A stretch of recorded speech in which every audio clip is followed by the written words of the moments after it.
says of the Lord Jesus Christ. But right after 3 days, balik na ako.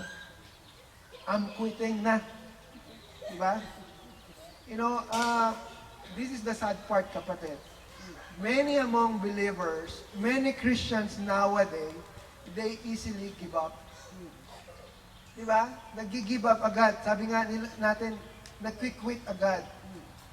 When bombarded with persecution, with a lot of opposition, and when bombarded or when facing a lot of problems and trials, the very first thing that they would like to think is, alis na ako sa church na yan. Lipat na ako ng ibang church. Di ba? I'm just gonna move. I'm going to quit.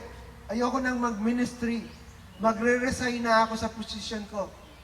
I'm not going to do the work for the ministry anymore. Nag-quit agad.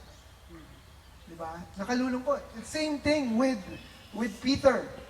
They have seen the grace of God. They have seen how the Lord works in their life. Nakita nila kung paano pakainin ng Panginoon yung 5,000 people from two breads of loaves and few fish. Na-experience nilang lahat yon. And then, because of, just for 3 days, ano sabi niya? Balik na tayo sa dati nating gawin. Tama na yung Christian na yan. Tama na yung Bible study na yan. Wala naman napapala. Balik na akong fishing. Ano sabi ni Peter? Diba? Ano naman ang sabi ni John? Sama kami sa'yo. Diba? Punta ka doon. O sige, doon na rin kami atin. Diba? No, I mean, I'm not saying it's wrong to transfer to church, okay? I'm not saying that. No?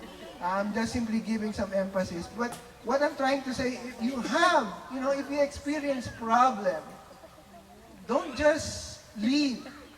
Don't just leave. Look at Peter. Look at Peter. Huwag na tayong lumayo, di ba? Don't look far. Look at Peter himself. He's been beaten up. Remember? When the Lord Jesus Christ was crucified, he melted down. Di ba? His faith fainted. Nawala yung kanyang pananampalataya. His trust was crushed. And his hope was also crucified. Yung kanyang hope parang napako rin sa krus. Diba? Sabi ko nga, after 3 days of that big incident, the first thing he wants to do is go back fishing. Pero did the Lord allow it? Why did he wants to do that? Because he feel he was hopeless. Wala nang silbi yung buhay ko. Diba? I feel so defeated. It seems like his decision was based on what happened rather than the promises of God. Ilan sa atin yung ganyan? Na ang binibase natin yung ating action based on sa mga circumstances nangyari rather than sa promise ng Lord. If you're going to base your walk or your growth in your ministry based on circumstances, you will fail. Sasabihin ko na sa inyo. But if you're going to base your life in the promises of God through the Scripture, then you will succeed. Diba? You will succeed. Sabi ko nga kanina, if we want to show our love for God, then we have to persevere. Hindi tayo pwedeng mag-quit agad. Konting bagay lang, quit ka na agad. Konting bagay lang, emote ka na agad. Konting bagay lang, sensitive ka na agad. Konting bagay lang, tampo ka na agad, alis ka na agad, di ba? We have to fight the good fight. We have to move on. We have to choose our own battle. Hindi lahat ng battle lalabanan mo. Di ba? Go. There are things na kailangan mo, iwasan mo na lang. We don't lose hope. We continue and we never stop pursuing what's the goal that is set before us. Yun yung pressing on, sabi nga ni Brother Lem. Di ba? Focus yourself sa Panginoon. Don't focus yourself on these people. Kasi itong mga taong to, even us, sabi ko nga, kami papalpak din. Di ba? Hindi naman, we're all praying that everyone will grow from glory to glory, but we have to realize that we are still in this world. Jesus asked Peter 3 times. And sabi ko nga kanina, does this imply that Jesus wants Peter to pay back yung kanyang ginawa, yung pagkakadinay niya 3 times? Diba? Tanungin ko nga si Peter na 3 times kasi 3 beses niya akong dininay. No, that's not the reason why the Lord is asking Peter. The Lord's purpose is just to emphasize and to give weight for His calling. Ang sinasabi niya kay Peter, Peter, talaga bang mahal mo ako? Talagang ina-assure niya lang si Peter. He just wanted to Peter to realize not only once but 3 times. Talaga bang sigurado ka na? Deal or no deal? Yeah, parang ganun siya sabi niya kay Peter. Sure ka na ba talaga dyan? Love mo ba talaga ako? Diba? Baka naman, hindi mo naman talaga ako love. Kaya 3 times niya tinanong si Peter. Ngayon ang tanong. Pagtanong mo rin kay Ana. Yeah. Ang tanong po, kung tatanungin tayo ng Panginoon, 3 beses niya rin po ba tayong tatanungin? Hindi. Kukulitin din ba tayo ng Panginoon? Is the Lord going to ask us 3 times again? Siguro the very first time na pag tinanong tayo, Lord, okay na, sold na ako, buy-in mo na ako, sa'yo na ako. Mas maganda sana gano'n di ba? But of course, hindi natin pwede sabihin, si Peter. So, kasi si Peter yan adelantadong tao yan di ba? No. But again, sabi ko nga kanina, there should be persistence. Huwag tayong susuko agad. We are not quitter. We are victorious. We are winner. Diba? Miski nagpe-fail tayo. Diba? Minsan nalulungkot tayo. Diba? Sabi nga ng ibang kapatid natin, nakakalungkot naman, nababawasan tayo dito. Okay lang. Diba? Panalo pa rin tayo kasi ang Panginoon kasama natin Diba? Miski konti tayo, but we are sure that God is with us. Amen. Diba? And I do believe, personally, dadami po tayo. Amen. We're going to continue. Don't worry about that. Alam nyo, kasama yun sa pruning ng Lord di ba? Tinatry niya talagang i-filter, i-purify tayo. At yung tunay babalik. If you are true with the Lord, you cannot escape God. God will run after you. Susunduin ka ng Panginoon, nakalimusin pa. The third thing, okay? The third thing that we have to understand and realize our worth, and this will be my third point, is God's calling should not make us feel bounded. Okay? God's calling should not make us feel bounded. What do you mean, Brother Adel? I mean, this should not make us feel bounded. There should be no excuse and there is no exemption. Siguro, Peter could have just said, I'm no longer worthy. Diba? Pwede sabihin ni Peter, you know what, I failed miserably, big time, bagsak ako, I have denied the Lord Jesus Christ, I'm going back fishing, I'm no longer worthy, I'm going to quit. But ano ang sagot ng Panginoon sa kanya? What did the Lord said to him? Diba? Ano sabi ng Lord sa kanya sa John chapter 1 verse 19? John chapter 21 verse 19. This he spoke signifying what? 21. Jesus said, Yeah. Verse 19. Sabi niya gano'n. 19. This he spoke signifying what that he would glorify God. And when he had spoken this, he said to him, anong sabi niya kay Peter? Sige, go on, mag-quit ka na. Go on, don't come back to church. No, go on, umalis ka na sa harap ko. Di ba? Pasumpa-sumpa ka pa, but you failed. No, but this is what the Lord said to him. Follow me.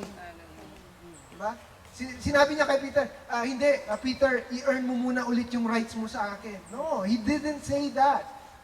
He said to Peter right there and there, forget the past, let's move on, let's press on, be equipped, be power equipped, follow me. Yun ang sabi ni Peter. The Lord can complain to Peter, right? Pwede mag-complain si Peter, pwede mag-complain si Lord kay Peter He has all the reasons in the world. Pwede niya sabihin kay Peter, wala kang kwenta. Pwede niya sabihin kay Peter, sabi mo, walang iwanan. Pero iniwan mo naman ako sa ere. Diba? You deny me 3 times. Sabi mo, walang iwanan. Pero 3 times mo akong dininay. Pasumpa-sumpa ka pa. Sumpain kita dyan Pwede sabihin ng Panginoon sa kanya yun But the Lord did not say that. Diba? Did the Lord get mad to Peter? Nagalit ba si Peter? Oh, you know what, Peter? Bago ka mag-ministry sa akin, kailangan dumaan ka muna sa disciplinary action. Yung ba ang sinabi ng Panginoon?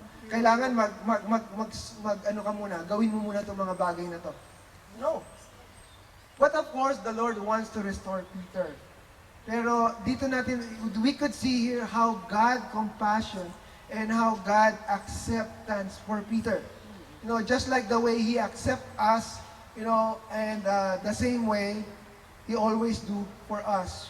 You know, no matter how many failures we committed in the past, the Lord is always in our presence asking us, do you love me? Miski ilang beses tayo mag-fail sa Panginoon, you have to understand and realize that He is always in front of you, asking you, do you love me? Mahal mo ba talaga ako? Diba? Yun ang tanong sa atin ng Panginoon. And let me go now to my conclusion and my challenge. So, in order for us, sabi ko nga kanina, to prove our worth, we have, number one, sabi nga ni Brother Lem, we have to press on. Sabi ni Brother Adonis, we have to be power-equipped, you know, the power of the Holy Spirit. And lastly, as a challenge, our calling should be acted out. Hindi lang by voice. Hindi lang merely by words. It needs to be acted out. Ano sabi ng Panginoon? Do you love me? No? If you love me, then prove it. Feed my lamb, tend my sheep. No, Lord, it's not my time. Next year na lang. Sila Brother Adonis na lang muna. Yung mga leaders na lang muna. Saka na ako, mag-aaral muna ako. Oh, Lord, marami pa akong ginagawa. Marami pa akong kailangan pagbayaran. Marami pa akong iniipon. Do you love me? Sabi ng Lord. Do you love me? Diba? Do you have an excuse? Do we have an excuse? We don't. Sabi ng Lord, do you love me? If you love me, sabi ba ng Lord, do you love me? Sabi ba ng Lord na, sige, magkuskus ka na. No. Do you love me? Sige, asikasuhin mo muna yung pamilya mo. Do you love me? Sige, unahin mo muna yung career mo. Pagkatapos mo unahin yung career mo, balik ka sa akin. No. Sabi ng Lord, do you love me? Tend my sheep. Feed my lamb. Diba? Do you love me? Alagaan mo yung body ko. Alagaan mo yung church. You know, we always mention, Lord, we love you. My challenge is prove it. Let's prove our worth. Let's come to the Lord in prayer. Our Heavenly Father God, again, we thank you for this whole camp, Panginoon. We thank you for all the many things that we have learned, Lord God, the many experiences that we enjoy with your presence. We thank you, Lord God, for everyone, you know, Lord God, the presence of each and every one of us here, and especially your presence in our midst. Thank you, Lord God, for challenging us, for giving us a break from our daily routine. Lord, we pray that this is not the last time that we will be gathering here, but this is just only the beginning, Lord God. We thank you, Lord, for this place. We pray, Lord God, that you bless this place, that many people will be converted in the knowledge of you in this place, Lord God. And thank you, Lord God, for giving us the chance to enjoy this very moment too. And we commit to you, Lord God, all the things that we have accomplished here in this camp 2016, Lord God. And may this serve as a sweet memory for each and every one of us, that when trial comes, Lord God, we will remember all that this will be part of the things that we will remember, how great and loving you are to each and every one of us. Lord, we thank you. And there are no more words, Lord God, that we could think of that can express how much we love you. Lord, you know how much we love you. And just like Peter, Lord God, use us and help us to follow you. We thank you, Lord God, and we commit to you the rest of the day. In Jesus' name. Amen.